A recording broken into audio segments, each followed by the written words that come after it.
And we are back. It is Friday. It feels like it was just a couple days ago that we recorded episode. What was that last episode 35? Now this is episode 36, which is interesting. I'm honestly impressed that we are able to make it this far. I mean, I never doubted that we'd progress. I feel like I've always shown myself dedication and persistence. But it's just interesting seeing stacking numbers and stacking these podcasts. And I always look forward to opportunities to talk to you guys. And back-to-back weeks, we've been consistent with time. And I'm happy for that. I'm happy for the space. I'm happy for the opportunity to talk creativity. Still interesting times. As much as it is interesting, it is still a little. There's a lot of uncertainty surrounding everything that is happening. So, but as time progresses, I think a lot is going to unfold. If that's what is destined to happen or intended to happen. So either way, we're going to start today how we always start with exercise and mindfulness. And we do that through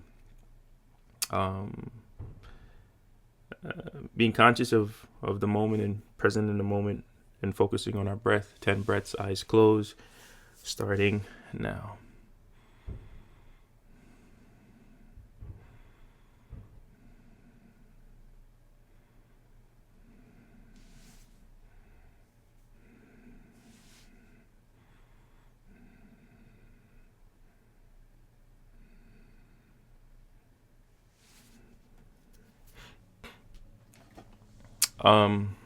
And now that we're here, I have the normal brain teaser for you. And the one I have for you today is what is black when it's clean and white when it's dirty? What is black when it's clean and white when it's dirty? Interesting times. I feel like I've been saying that the last few weeks, just because it has been indeed some interesting times. I was having a conversation recently with my oldest, and if you don't know, I live in New York City, and I've been in New York City almost 15 years now. Not completely, maybe give or take a year and a half. But yeah, close to 15 years, which is a long time. That's a long tenure to say I've lived in a city. But then again, I mean, I guess it's perspective, because some people have never left the city that they grew up in, and others never been in a city long enough to call it home. But New York City has been that for me for a really long time, and I have a family, and that family has grown since moving to New York. And one thing, if you know about New York, you know that it doesn't necessarily give you all the space that you need. So I've always toyed with the idea of leaving New York City.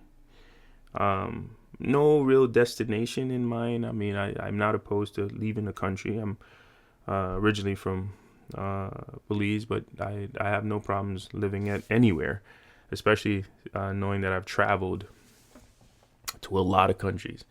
I always hear people count the number of, or at least give a number of the number of countries they visited. I actually don't know. I've never sat down and really thought about it. But I know I've been to a lot. I think I've been to every continent except for Antarctica. And I've been to multiple countries in each continent. So, but anyways, I'm having a conversation with my oldest, and I brought up the idea of leaving New York City. And I honestly did not know what her response would be, or what her initial response would be. But I was interested in seeing it. Ultimately, though, the first thing that she said, which was odd, was, "And you're gonna give up being a professor.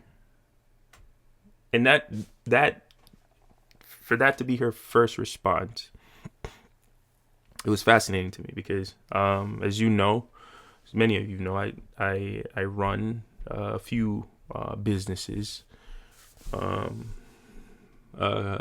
innovation as a service consulting firm, and I also run a fintech. Young to, which we should have an announcement soon, but those are my primary day to day. But also I am an adjunct professor, and that is something I do as well, which I'm not only proud of, but I've never admitted to what being a professor, being a teacher, has done for me and my creativity. But apparently, as much as I've never had that conversation with my oldest daughter, for some reason, she realizes how important that has been for me and my creative journey, and just me, and my life. And maybe she's seen the impact of it, and I thought that it was this quiet thing, but maybe it's louder than I thought it was. But when she said that, I was, it caught me off guard because I never expected that from her. And as I was thinking about the idea of actually moving or leaving New York City, I will admit that that's one of the things that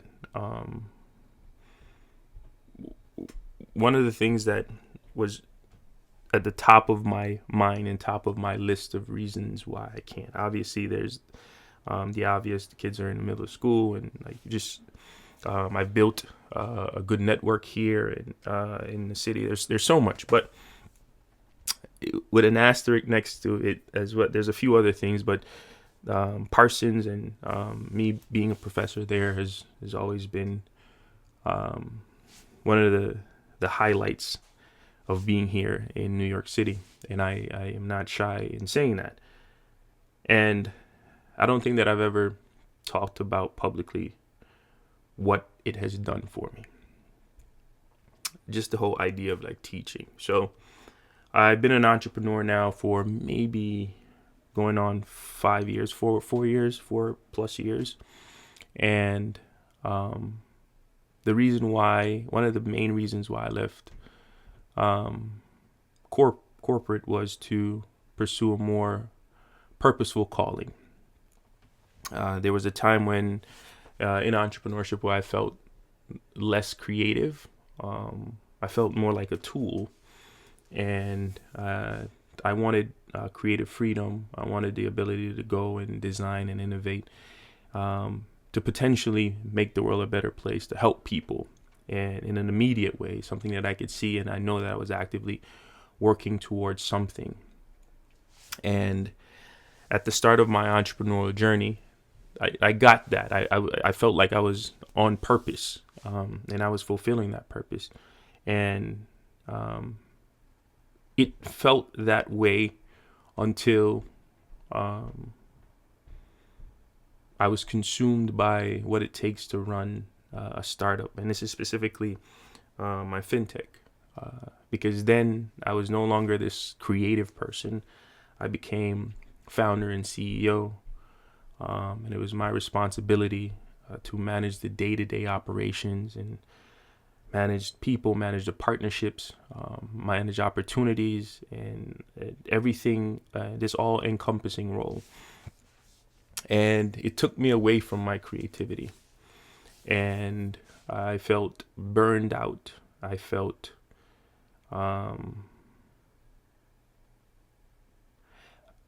there was a lot of emotions, and it was counter productive, or it was the exact opposite of what creativity had done for me thus far. It almost felt like my creativity was depleting the deeper I got into this particular role. And I remember the exact moment when I felt different. And I I was going through a lot of emotions at the time, and it was the ending of, I want to say 2022 maybe.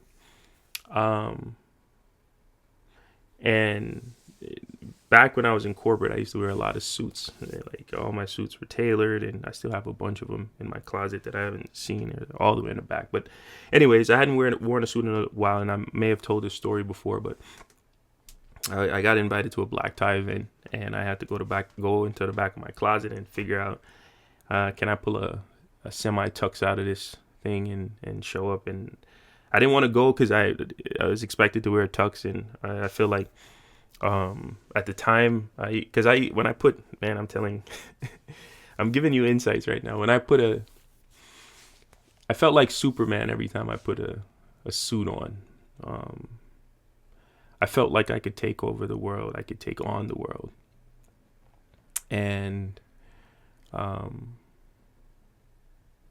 when I took it off 4 years ago to be an entrepreneur, I vowed to never just conform to the idea of me having to look a certain way to fit in.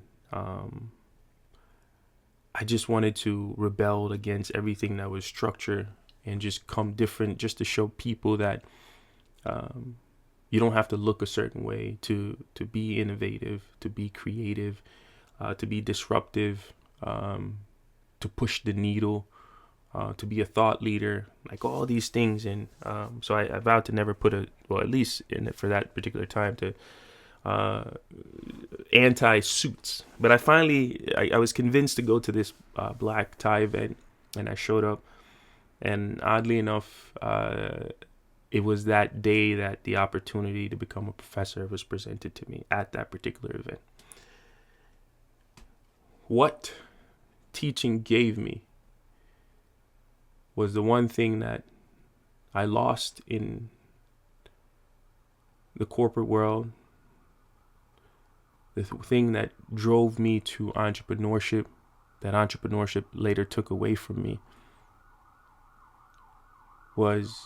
it was a huge part of me reconnecting with my creativity. It gave me an opportunity to be able to be surrounded by creative energy, young energy. It was rejuvenating. It is rejuvenating. It gave me an opportunity to reconnect with myself, almost like my younger self, the part of me that was this Renaissance man who did everything that he wanted to do, created whenever he felt like it, designed and innovated as if though it was second nature to him. And it brought life back into me, creative life. And since the first day I stepped in the classroom to me just being in the classroom yesterday, it has never changed. And one of the things I appreciate about teaching is no two classes are alike, because every semester I get a different set of students, but each student shows up as much as it is showing up as themselves. As human beings, we go through a plethora of emotions and experiences and events, and that dictates how we show up on any given day. And having to manage those without knowing what to expect or when to expect it takes a level of conscious awareness. It takes a level of the ability to adapt, but honestly, it takes creativity. And it is almost like a recharge, a resurgence of creative energy that it's hard for me to explain it. But having lived with depleting creativity as an entrepreneur, an opportunity to find a counterbalance to that has been refreshing to me. And I'm intentional about how I interact with my students and how I approach teaching, and my style is, I want to say it's unique and based on the responses and the feedback and the end of year evaluations. I think that what I've done has resonated well with the students, and I'm proud of that. And I've leveraged and used my creativity and brought it into the classroom, and I'm intentional about how that unfolds and how that is deployed and how it's implemented. And one of the things that I always say, especially when I collaborate with other faculties and other professors, I challenge myself to go over the coursework beforehand, like a day before class. And one of the things that I do is try to convert or translate the contents that can sometimes be a little bit too complex for natural conversation, and then turn it into something that I know is going to connect and resonate with the students in a way that is palatable for them. I think a lot of the times as teachers, we undervalue our ability to take content and make it meaningful. And I try for it to be less about regurgitating content and more about creating content that meets them exactly where they are. And it's something that I'm not going to say that I've mastered. It's a work in progress. I'm a work in progress. But I always do that. And I've always been fascinated by the art of storytelling. And as much as I'm in a classroom filled with, on average, 15 to 18 different students per class, it is a personal one-to-one relationship. And over the course of the semester, I get to learn things about them. I get to see life from their perspective. I've had to be intentional about creating a space that they feel comfortable enough to not only share their story, but live in their truth. Because the more self-aware they become, the more socially aware they become.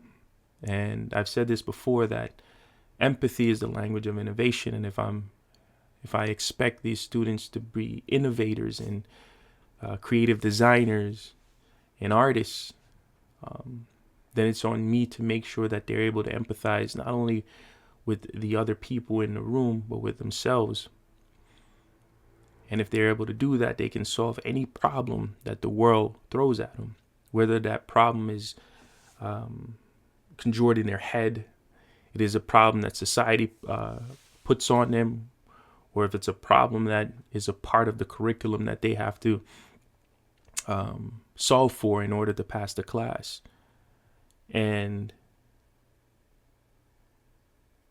that in itself, for me, it's fulfilling. It is rewarding to be able to do that, to be able to not only create that space, but allow them to feel comfortable in their own creative journey, and have them realize that they are actually on pace, whatever pace that is. I don't measure them against their peers. I don't measure them against some status quo. I measure them against themselves. If nothing, it's my job to allow them to grow organically throughout the time that they're with me. And that's why teaching to me is just more than just taking content and then presenting it. It's about a personal experience, about a personal journey, and it will continue to be that for me. And as much as this is for the students, and I'm hoping that everything that I want them to get out of this, they get out of it plus more, if I'm honest, it is also a selfish undertaking for me. Because being in that space around creative minds, being in that space around new energy that is disruptive, that is trying to push the boundaries of the status quo and what is considered to be normal, and them wanting to be the face of change, and them wanting to kind of shift the trajectory of design and innovation in the future is fascinating. And I could always tell when the content of the curriculum clicks for them. And I watch it, and every time I walk into the classroom, I because there's the same exercise we do at the start of our podcast and our creative conversation. I do that in the classroom too. So I'm fully conscious of who I am and where I am and my positionality in the space that I share with them in the classroom. And I know where I am consciously. That way, I know exactly where I am when we leave the classroom. I think teaching has been a significant energy charge. It has been what has reconnected me to my creativity. It has allowed me to be creative, and allowed me to create a creative space for a group of creative individuals. Teaching is the only reason today I can bask in my creativity. Teaching is the reason why my other businesses are still alive. Because when they are taking away from my creativity, teaching is giving back to it.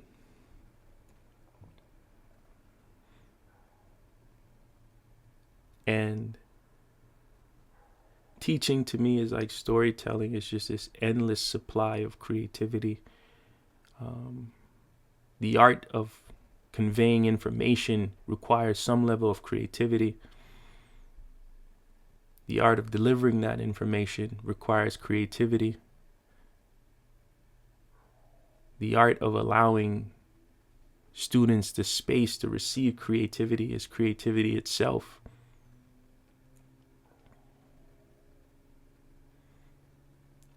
And what's fascinating is seeing the creativity that comes from all of this put together. I think we take for granted how much teaching and sharing knowledge and creating spaces for innovation and creativity and design. If you've been creative and currently living in your creativity, I encourage you to find spaces where you can share your knowledge, share your experiences, share your story, share your art. Because in it, not only are you going to inspire, not only are you going to lit a fire under the next creative individual, you're going to also realize how much it fuels your own creativity. I don't know if it's the act of hearing yourself teach or seeing the outcome of your teachings. Either way, that coupling is fucking remarkable, and pardon my French. I don't want to prolong this. There's so much I could say about teaching and what it has done for me and what it continues to do for me. I can leave the city, but I cannot leave teaching.